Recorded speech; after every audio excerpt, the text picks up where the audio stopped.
Welcome to TNPSC aspirants. இன்றைக்கி நம்ம பார்க்கக்கூடிய தலைப்பு சுய உதவி குழுக்கள். இந்த சுய உதவி குழுக்கள் என்னென்ன யூனிட்டில் கவர் ஆகுதுன்னு நம்ம பார்த்துடலாம். சுய உதவி குழுக்கள் வந்து பார்த்திங்கன்னா ப்ரிலிமினரியில் இந்தியன் பாலிட்டியில் நமக்கு வந்து பார்த்திங்கன்னா உமன்ஸ் எம்பவர்மெண்ட் அப்படின்னு சொல்லுவாங்க. இந்த உமன்ஸ் எம்பவர்மெண்ட்டில் ஒரு முக்கியமான தலைப்பாக இருக்கும்.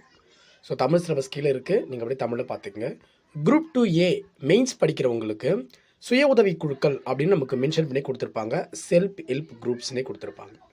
அதுக்கு முன்னாடி வந்து பார்த்தீங்கன்னா உமன்ஸ் வெல்ஃபேர் ஸ்கீம்ஸ்லாம் இருக்கும். பட் உமன்ஸ் எம்பவர்மெண்ட்டில் பெண்களுக்கு அதிகாரம் அளித்தலில் சுய உதவி குழுக்களுடைய பங்கு ரொம்ப முக்கியமானது. ஸோ அதை பற்றி நம்ம டிஎன்பிசியில் கேட்ட ப்ரீவியஸ் இயர் கொஷின்ஸ் எல்லாமே நம்ம டிஸ்கஸ் பண்ணிடலாம். ஓகேங்களா? ஸோ ஃபஸ்ட் கொஷின், மகளிர் சுய உதவி குழுக்களில் சேர வயது என்னன்னு கேட்குறாங்க. இப்போது நீங்கள் ஒரு சுய உதவி குழுவில் சேரணும், ஓகேங்களா, செல்ஃப் ஹெல்ப் குரூப்பில் சேரணும் அப்படின்னா ஒரு பெண்ணுக்கு என்ன மினிமம் ஏஜ் மேக்ஸிமம் ஏஜ் அப்படின்னா 18 வயசு நிரம்பி இருக்கணும். 60 வயசு வரைக்கும் அதில் உறுப்பினராக இருக்க முடியும். சுய உதவி குழுக்கள் அப்படின்றது பெண்களுக்கு மட்டும்தானா சார் அப்படின்னு கேட்டால் அதுதான் தவறான ஒரு விஷயம். ஆண்களுக்கும் இருக்குது, ஆனால் ஆண்களுக்கு அதிகமாக இல்லை தமிழ்நாட்டில். சுய உதவி குழுக்கள் பெண்களுக்கு அதிகமாக இருக்குது. செகண்ட் கொஷின், சுய உதவி குழுவில் எத்தனை உறுப்பினர்கள் இருக்க வேண்டும்? மினிமம் 12 மெம்பர்ஸ் இருக்கணும், மேக்ஸிமம் 20 பேர் இருக்கலாம். ஓகேங்களா? மினிமம் 12. இவங்க எல்லாருமே ஒரே மாதிரியான பொருளாதார நிலையை கொண்டிருக்கணும். மூணாவது கொஸ்டின், இது ரொம்ப ரொம்ப ஒரு முக்கியமான கேள்வி. ஓகேங்களா? இளைஞர் சுய உதவி குழுவில் இப்போ நம்ம வந்து செல்ஃப் ஹெல்ப் குரூப்னு படிச்சிருப்போம். செல்ஃப் ஹெல்ப் குரூப், இந்த செல்ஃப் ஹெல்ப் குரூப்னு நம்ம படிச்சிருப்போம், நமக்கு தெரியும். அது என்ன சார்? யூத் அப்படின்னா இளைஞர்கள் இருப்பாங்க. மேக்சிமம் 18 வயசுலேருந்து 32 வயசு வரைக்கும் இருக்கக்கூடியவங்க இதில் ஜாயின் பண்ணிப்பாங்க. பொதுவாக சுய உதவி குழுவில் வந்து பார்த்தீங்கன்னா 18லிருந்து 60 வயசுன்னா இளைஞர் சுய உதவி குழுவில் நீங்கள் சேர்றவங்க 18லிருந்து 35 வயசுக்குள்ளே தான் இருக்கணும். அப்போ இங்கே தானே தெரியுது உங்களுக்கு 35 வயசு வரைக்கும் இருக்கிறவங்க இளைஞர்கள் அப்படின்னு சொல்லி கவர்மெண்ட் சொல்கிறாங்க. சுய உதவி குழுவின் வங்கி கணக்கை இணைந்து இயங்குபவர்கள், சரி இயக்குபவர்கள் அப்படின்னு எடுத்துக்கலாம். யார் அப்படின்னா ஊக்குனர் ஒருத்தர் இருப்பார், பிரதிகள் ரெப்ரசன்டேட்டிவ் 2 பேர் இருப்பாங்க. இதை பற்றி நம்ம பின்னாடி கொஷின் ஒன்று இருக்குது, அதில் டெப்த்தாக பார்க்கலாம். ஓகேங்களா? செல்ஃப் ஹெல்ப் குரூப்போடைய பேங்க் அக்கௌண்ட்ஸ் இருக்கும்ல, அந்த பேங்க் அக்கௌண்ட்டில் இவங்களும் ஒரு ஜாயினிங் மெம்பர்ஸாக இருப்பாங்க. அது ஜாயிண்ட் அக்கௌண்ட் சொல்லுவோம் பாடம். அதுதான் சுய உதவி குழுவில் பராமரிக்கப்படும் பதிவேடுகள் எத்தனை? இப்போ சுய உதவி குழுவில் இப்போது நம்ம வீடியோ பார்த்துட்டு இருக்கக்கூடிய பெண்களில் திருமணமான பெண்கள் நிறைய பேர் இருப்பீங்க. அவங்க வந்து கண்டிப்பாக சுய உதவி குழுவில் மெம்பராக இருக்கக்கூடிய சான்சஸ் இருக்குது. அப்போ சப்போஸ் நீங்கள் சுய உதவி குழுவில் மெம்பராக இருக்கீங்க அப்படின்னா அந்த சுய உதவி குழுவில் எத்தனை ரிஜிஸ்டர்ஸ் வந்து பார்த்தீங்கன்னா மெயின்டைன் பண்ணுறாங்க அப்படின்னு கேட்டிங்கன்னா ஒரு 4 ரெக்கார்ட்ஸை மெயின்டைன் பண்ணுவாங்க. அதாவது சுய உதவி குழுவில் யாருன்னா வந்து பார்த்தோன்னா கடன் வாங்குவாங்க, அவங்க லிஸ்ட்டு, யார் யார் இருக்காங்கன்றது ஒரு லிஸ்ட்டு, எவ்வளோ அவங்க காசு திருப்பி கொடுத்துட்டாங்களான்றது ஒரு லிஸ்ட்டு, அதுக்கப்புறம் புதுசாக எந்த மெம்பர் வந்திருக்காங்களான்றது ஒரு லிஸ்ட்டு, இல்லை யாரெல்லாம் பேங்க்கில் லிங்க் ஆகியிருக்காங்க. நமக்கு தெரியல 1982 உருவாக்கப்பட்ட இந்த நபார்டு இருக்குங்கள, அது வந்து 1992 வங்கி இணைப்பு திட்டம் அப்படின்னு ஒரு திட்டத்தை கொண்டு வந்திருப்பாங்கல்ல, அதை பற்றி சொல்கிறேன். ஸோ இப்போ அடுத்தது மகளிர் திட்டம். உங்களுக்கு தெரியும், கருணாநிதி அவர்கள் வந்து தொடங்கியிருப்பார் இந்த மகளிர் திட்டம். எப்போ? 1997 மகளிர் திட்டம் உருவாக்கப்பட்டிருக்கும். இந்த மகளிர் திட்டம் வந்து 1999 2000 இந்த காலகட்டத்தில் அது முதல் தர்மபுரியில் உருவாக்கப்பட்டிருக்கும். அந்த காலகட்டத்தில் 1999 அண்ட் 2000 தென்னகத்தில் செயல்படுத்தப்பட்ட மாவட்டம் எதுன்னு கேட்குறாங்க. கன்னியாகுமரி மக்கள், கன்னியாகுமரி மாவட்டம் தான். கன்னியாகுமரி மக்களே நீங்கள் இருந்தீங்கன்னா ஒரு லைக் ஒன்று போட்டு விட்ருங்க, ப்ளஸ் கமெண்ட்டில் வந்து நான் கன்னியாகுமரி சொல்லிட்டு போயிடுவீங்களா. அடுத்து சுய உதவி குழுக்களுக்கான பயிற்சிகள் எவை? இப்போ மேலே பார்த்தோம்ல என்னென்ன பயிற்சிகள் கொடுப்பாங்க அப்படின்னா உறுப்பினர் பயிற்சி கொடுப்பாங்க, ஊக்குனர் சொல்லுவாங்க. ஓகே, ஊக்குனருடைய ட்ரைனிங் கொடுப்பாங்க. அப்புறம் ரெப்ரசன்டேட்டிவ் பிரதிகளுக்கு பயிற்சி கொடுப்பாங்க. அப்போது உறுப்பினர்கள், ஸோ சுய உதவி குழுக்களில் இருக்கக்கூடிய உறுப்பினர்களுக்கு உங்களுக்கு ட்ரைனிங் கொடுப்பாங்க. அப்புறம் ஊக்குனருக்கு ட்ரைனிங் கொடுப்பாங்க. அப்புறம் ரெப்ரசன்டேட்டிவ், இந்த ஊக்குனரும் ரெப்ரசன்டேட்டிவ் தான் வந்து பார்த்தா பேங்க்கோட லிங்க் ஆகிருப்பாங்க. சுய உதவி குழுக்கள் இருக்காங்கல்ல, அந்த சுய உதவி குழுக்கள் மாதம் வந்து ஒரு குறிப்பிட்ட மட்டும் சேர்த்து என்ன பண்ணுவாங்க, பேங்க்கில் போட்டு வருவாங்க. அந்த பேங்க்கில் இவங்களோட ஆக்சஸ் இல்லாமல் சுய உதவி குழு காசு எடுக்க முடியாது. அதுதான் ஊக்குனர் மற்றும் 2 ரெப்ரசன்டேட்டிவ் பிரதிகள். அடுத்த கொஸ்டின், சுய உதவி குழுவினை கண்காணிக்கும் பணியாளர் பெயர் என்ன? சுய உதவி குழுவை ஒருத்தர் வந்து கண்காணிச்சிட்டு இருக்காரு, எல்லா சுய உதவி குழுக்களையும் ஒருத்தர் மானிட்டர் பண்ணுறாரு. அவர் தான் community self help group trainer. சமூக சுய உதவி குழு பயிற்றுனர். ஓகேங்களா, ரொம்ப ரொம்ப முக்கியமானது, டிஃப்ரெண்ட்டான கொஷின்ஸ் மக்களே. இதெல்லாம் டிஎன்பிசி கொஷின்ஸ் தான் உங்களுக்காக எடுத்துகிட்டு வந்திருக்கேன். தமிழகத்தில் முதலில் சுய உதவிக்குழு தொடங்கப்பட்ட ஆண்டு எதுன்னு கேட்குறாங்க. ப்ராப்பராக தொடங்கப்பட்டது 1991 டு 1992 ப்ராப்பராக தொடங்கப்பட்டது. அதுக்கப்புறம் தான் உங்களுக்கு 1997களில் மகளிர் திட்டம் கொண்டு வந்து தருமபுரியில் 1989களில் மகளிர் திட்டம் கொண்டு வந்தது 1997. அதுக்கு முன்னாடி 1989களிலே வந்து நமக்கு தருமபுரியில் என்ன பண்ணியிருப்பாங்க, மகளிர் சுய உதவிக்குழு உருவாக்கியிருப்பாங்க. சுய உதவிக்குழு உள்கடன் வட்டி விகிதம் எதற்கு மேல் நிர்ணயிக்கப்படக்கூடாது அப்படின்னா, இப்போ நீங்கள் சுய உதவிக்குழுக்கில் ஒரு மெம்பராக இருக்கீங்க அப்படின்னா, சுய உதவிக்குழுவில் நீங்கள் வந்து காசை கடனாக வாங்குறீங்க அப்படின்னா, அதுக்கு வந்து பார்த்தீங்கன்னா இன்டர்னல் லோன் அப்படின்னு சொல்லுவாங்க. இன்டர்னல் லோன் வந்து எவ்வளோ வட்டிக்கு மேலே போகக்கூடாது அப்படின்னா 18% மேலே போகக்கூடாது. ஆனால் இப்போ 9% தான் கொடுக்குறாங்கன்னு நினைக்கிறேன், பார்க்கலாம், அடுத்த கேள்வியாக இருக்கும். அப்போ 18% மேலே போகக்கூடாது இன்டர்னல் லோனுக்கான ரேட் ஆஃப் இன்ட்ரெஸ்ட். ஊராட்சி அளவிலான கூட்டமைப்பின் நிலைத்த தன்மை அடையும் நோக்கில் அரசால் அளிக்கப்படும் விருது என்ன? இதுதான் மணிமேகலை விருதுங்க. மணிமேகலை விருது, அதாவது சிறந்த சுய உதவி குழுக்கு கொடுப்பாங்க இந்த மணிமேகலை விருது. ஓகேங்களா, ஸோ ரொம்ப முக்கியமானது. சுய உதவி குழுவை பராமரிப்பதற்கான செலவினம் கிராம வறுமை ஒழிப்பு சங்கத்தின் எந்த நிதியிலிருந்து மேற்கொள்ளப்படுது அப்படின்னா, இங்கே பாருங்களேன், இந்த கொஸ்டின் வந்து டிஎன்பிசி வந்து 2 விதமாக ஆன்சர் பண்ணுறாங்க. ஸ்கில் டெவலப்மெண்ட் ஃபண்டுன்னு சொல்கிறாங்க, சீடு அதாவது ஆதார நிதி, ஓகேங்களா, சீடு மணின்னு சொல்கிறாங்க. ரெண்டுமே ஆன்சராக வருங்க. ஓகேங்களா, ரெண்டுத்திலுமே அவங்க எடுத்துக்கிறாங்க. சுய உதவி குழுவை பராமரிப்பதற்கான செலவினம் கிராம வறுமை ஒழிப்பு சங்கத்தின் எந்த நிதியிலிருந்து மேற்கொள்ளப்படுது அப்படின்னா, திறன் வளர்ப்பு நிதி, ஆதார நிதி, ரெண்டுமே எடுத்துக்கலாம். குழுவிற்கு விதிக்கப்படும் கடனுக்கான ஆண்டு வட்டி விகிதம் இப்போ தான் சொன்ன உங்களுக்கு 18% மேலே போகக்கூடாது. 18% மேலே போகக்கூடாது. ஆனால் இப்போ எவ்வளோ கொடுத்துட்ருக்காங்க அப்படின்னா, ஒவ்வொரு சுதவி குழுவும் 9லிருந்து 12% வரை கொடுத்துட்ருக்காங்க. 18% மேலே போகக்கூடாது. இப்போ எல்லாருமே 9லிருந்து 12% தான் கொடுக்குறாங்க. ஏன்னா சுய உதவி குழுக்களில் தானே வட்டி ரொம்ப கம்மியாக இருக்கும், அதுதான். 34வது கொஸ்டின், சுய உதவி குழுக்களுக்கு வழங்கப்படும் ஆதார நிதினா இங்கே பாருங்கள், சீடு மணி நம்ம மேலே பார்த்தோமா, ஆதார நிதியில் மானியமாக வழங்கப்படும் தொகை யாதுன்னு கேட்குறாங்க. கிட்டத்தட்ட 5000 ரூபாயிலிருந்து 20,000 வரைக்கும் வந்து சீடு மணியிலிருந்து உங்களுக்கு மானியமாக கொடுப்பாங்க. அது நீங்கள் திருப்பி கட்ட வேண்டாம். அதுதான் சுய உதவி குழுக்களை டெவலப் பண்ணிக்கிறக்கூடிய ஒரு ஃபண்டு. இது சீடு மணிலேருந்து கொடுப்பாங்க, அதாவது ஆதார நிதி ஸ்கில் டெவலப்மெண்ட் ஃபண்டிலிருந்து கொடுப்பாங்க.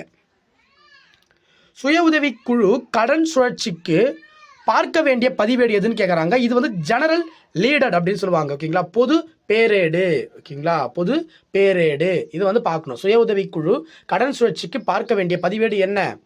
பொது பேரேடு. நோட் பண்ணிக்கிங்க. சுய உதவி குழுக்கள் பற்றி நம்ம பார்த்துட்ருக்கோம், டெப்த்தாக பார்த்துட்ருக்கோம். நம்ம சேனலில் டெப்த்னஸ் தான் நம்ம சேனலுடைய பேரே. ஓகேங்களா, ஸோ நம்மளுடைய இன்ஜினியர் குருன்னு சொன்னாலே எல்லா கண்டென்ட்டுமே A to Z கவர் பண்ணிவிடுவோம். டெப்த்தாக இருக்கும். மற்ற இன்ஸ்டியூட் மாரி ஒரு 4 பாயிண்ட் சொல்லிட்டு ஓடிட மாட்டோம். டெப்த் இருக்கும், எல்லாமே ஃப்ரீ தான். ஓகேங்களா, ஸோ சுய உதவி குழு 2 கூட்டங்களுக்கு இடையே எத்தனை நாட்களுக்கு ஒரு முறை நடத்தப்பட வேண்டும்? அப்போ 7 நாட்களுக்கு ஒரு முறை இந்த என்ன பண்ண நீங்கள் ஒரு கூட்டத்தை நடத்தணும் அப்படின்றது. அப்போ 2 கூட்டங்களுக்கு இடைப்பட்ட எத்தனை நாட்களுக்கு ஒரு முறை நடத்தப்பட வேண்டும்? 7 நாட்கள். அடுத்த கொஸ்டின், சுய உதவி குழு தர மதிப்பீட்டில் மிக நன்று பெரும் மதிப்பெண் என்னன்னா 85%ங்க. 85% ஒரு சுய உதவி குழு பெஸ்ட்டாக வந்து லோன் டிரான்சாக்ஷன் கரெக்டாக இருக்குது. அவங்க வந்து அந்த 4 பதிவேடுகளை கரெக்டாக மெயின்டைன் பண்ணிகிட்டு இருக்காங்க. வங்கி இணைப்பு திட்டம் 1992 கொண்டு வந்திருப்பாங்க பார்த்தீங்களா, self help groups banking joint சிஸ்டம்னு சொல்லுவாங்க. நபார்டு வந்து உருவாக்கியிருப்பாங்க இதை. ஸோ 1982 உருவாக்கப்பட்ட நபார்டு 1992 இது உருவாக்கியிருப்பாங்க. ஸோ அவங்க வந்து 85% வந்து ஒரு மார்க் எடுத்துட்டாங்க, அவங்க பெஸ்ட்டுன்னு சொல்கிறாங்க. சுய உதவிக்குழு கடன் பெற வங்கி படிவத்தில் கூட்டு மதிப்பீட்டு அறிக்கையில் கையொப்பமிடுவோர் யாவர் அப்படின்னு கேட்குறாங்க. இவங்க அதாவது ஒரு சுய உதவிக்குழு வந்து பார்த்தோன்னா பேங்க்கில் வந்து கடன் வாங்கணும் அப்படின்னா அந்த படிவத்தில் யாரெல்லாம் சைன் போடுவாங்கன்னு கேட்குறாங்க. ஸோ பேங்க் ரெப்ரசன்டேட்டிவ் கண்டிப்பாக சைன் போடுவார். பஞ்சாயத்து லெவல் ரெப்ரசன்டேட்டிவ் கண்டிப்பாக சைன் போடுவார். டிஸ்ட்ரிக்ட் மிஷன்ஸ், ஓகேங்களா, அதாவது மாவட்ட இயக்கம் மேலாண்மை அலகு பயிற்சி, இவங்க 3 பேருமே சைன் பண்ணாங்க. அப்போ தான் ஒரு சுய உதவிக்குழு என்ன பண்ண முடியும், பேங்க்கில் கடன் வாங்க முடியும். நோட் பண்ணிங்களா, ரொம்ப ரொம்ப ரொம்ப ரொம்ப முக்கியமான கொஷின்ஸ், யூனிக்கான கொஷின்ஸ், டிஎன்பிசியில் கேட்ட கொஷின்ஸ் தான். சுய உதவி குழுக்களுக்கு நிதி மேலாண்மை தொடர்பாக எந்த கட்டத்தில் பயிற்சி அளிக்கப்படுகிறது அப்படின்னா, சுய உதவிக்குழு உறுப்பினர்கள் இருக்காங்கல்ல, அவங்களுக்கு ஃபினான்ஷியல் மேனேஜ்மெண்ட் பேஸ் பண்ணி, ஓகேங்களா, ஃபினான்ஷியல் மேனேஜ்மெண்ட் பேஸ் பண்ணி எந்த கட்டடத்தில் பயிற்சி அளிக்கப்படுது அப்படின்னா, செகண்ட் ஃபேஸில் தான் வந்து அவங்களுக்கு வந்து பார்த்தீங்கன்னா ஃபினான்ஷியல் பேஸ் பண்ணி ட்ரைனிங் கொடுக்குறாங்க. அப்போது ஃபஸ்ட்டு ஃபேஸில் என்ன சார் அப்படின்னா, சுய உதவிக்குழு எப்படி அமைக்கணும், எப்படி அதை ரன் பண்ணணும், எப்படி உறுப்பினர்கிட்ட நடந்துக்கணும், அவங்ககிட்ட எப்படி அவங்களுக்கு டிரான்சாக்ஷன் பண்ணணும், அதெல்லாம் சொல்லி தருவாங்க. கிராம வறுமை ஒழிப்பு சங்கம், இந்த கிராம வறுமை ஒழிப்பு சங்கம் ரொம்ப முக்கியமானது. சுய உதவி குழு உள் தணிக்கைக்காக அதிகபட்ச வெளியிடப்படும் செலவினத் தொகை எவ்வளோன்னு கேட்குறாங்க. இந்த உள் தணிக்கை அப்படின்னா ஒன்றும் கிடையாதுங்க, அது இன்டர்னல் ஆடிட், ஓகேங்களா. ஒவ்வொரு சுய உதவி குழுவும் இந்த கிராம ஒழிப்பு சங்கம் என்ன பண்ணுவாங்க அப்படின்னா, அதை வந்து ஆடிட் பண்ணுறதுக்கு, ஆடிட் அப்படின்னா அவங்க வரவு செலவு கணக்கெல்லாம் பார்க்குறதுக்கு எவ்வளோ காசு ஒதுக்குறாங்க அப்படின்னா 50 ரூபா செலவு பண்ணுறாங்க, வெறும் 50 ரூபா, ஓகேங்களா. ஸோ 50 ரூபா செலவு பண்ணுறாங்க பாருங்களேன். சுய உதவி குழுக்களில் ஏழை மக்களுக்கான கடன் வழங்கும் திட்டத்தின் பெயர். இப்போ நீங்கள் யாரா சுய உதவி குழுக்கள் இருக்கீங்க அப்படின்னா உங்களுக்கு ஒரு கடன் தருவாங்கல்ல, அந்த கடனுக்கு ஒரு பேர் வைக்கிறாங்க. என்ன பேர்? அமுதச்சுரப்பி கடன். நோட் பண்ணிக்கங்க, ரொம்ப ரொம்ப முக்கியமானது, அமுதச்சுரப்பி கடன். சமூக சுய உதவி குழு தணிக்கையாளர் சுய உதவி குழுவினை எத்தனை மாதங்களுக்கு ஒரு முறை உள் தணிக்கை செய்ய வேண்டும் சொல்கிறாங்க. இப்போ சமூக சுய உதவி குழு தணிக்கையாளர்னு சொல்லுவாங்க. அதாவது என்னன்னா, social auditor of self help group. இவர் 6 மாதத்துக்கு ஒரு தடவை என்ன பண்ணணும், இன்டர்னல் ஆடிட் பண்ணணும், ஓகேங்களா, இன்டர்னல் ஆடிட் பண்ணணும். ஸோ நோட் பண்ணிக்க, இந்த பேரெல்லாம் ரொம்ப ரொம்ப முக்கியமானதுங்க, ஓகேங்களா.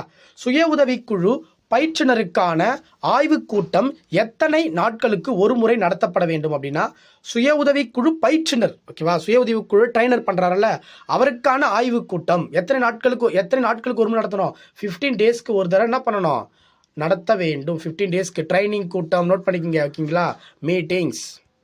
அடுத்தது, சுய உதவி குழு நிர்வாகிகளுக்கு பயிற்சி மொத்தம் எத்தனை நாட்கள் பயிற்றுவிக்கப்படுகிறது. சுய உதவி குழு நிர்வாகம் பண்ணுறாங்களா, ஒருத்தர் பண்ணுவாங்க, ஓகே, அவரது ஹெட்டுன்னு சொல்லுவாங்க, அட்மினிஸ்ட்ரேட்டர்னு சொல்லலாம். அவருக்கு 4 நாட்கள் வந்து ட்ரைனிங் கொடுப்பாங்க, ஓகேங்களா.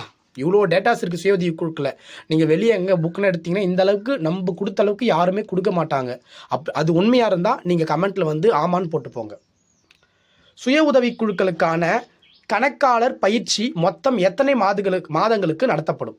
ஸோ 15 மாதங்கள்ங்க, ஓகேங்களா. 15 மாதங்களும் கிட்டத்தட்ட 1 வருஷத்துக்கு மேலே தாண்டி போகுது. கணக்காளர் அக்கௌண்டன்ட் ட்ரைனிங், ஓகேங்களா. சுய உதவி குழுக்கள் கிராம வறுமை ஒழிப்பு சங்கத்தில் இணைந்தவுடன் வழங்கப்படும் நிதியின் பெயர் என்ன? அதுதான் சீடு நிதி. எவ்வளோ கொடுப்பாங்க? 2000 ரூபாயிலிருந்து 5000 ரூபாயிலிருந்து ஒரு ஃபண்ட் ஆஃப் த அமௌண்ட் கொடுத்துட்ருப்பாங்க. ஐ திங்க் வந்து ஒரு 10,000 நினைக்கிறேன். ஸோ 5000 ரூபாயிலிருந்து கொடுக்க ஆரம்பிப்பாங்க. சுய உதவி குழுக்கள் முதலில் அமல்படுத்தப்பட்ட மாவட்டம் எது? ஸோ தருமபுரி மாவட்டம் தாங்க, 1989. ஓகேங்களா, தருமபுரி மாவட்டம். சுய உதவி குழுவில் ஆதி திராவிடர் மற்றும் பழங்குடியினருக்கு கடன் வழங்கும் நிறுவனம் எதுன்றாங்க?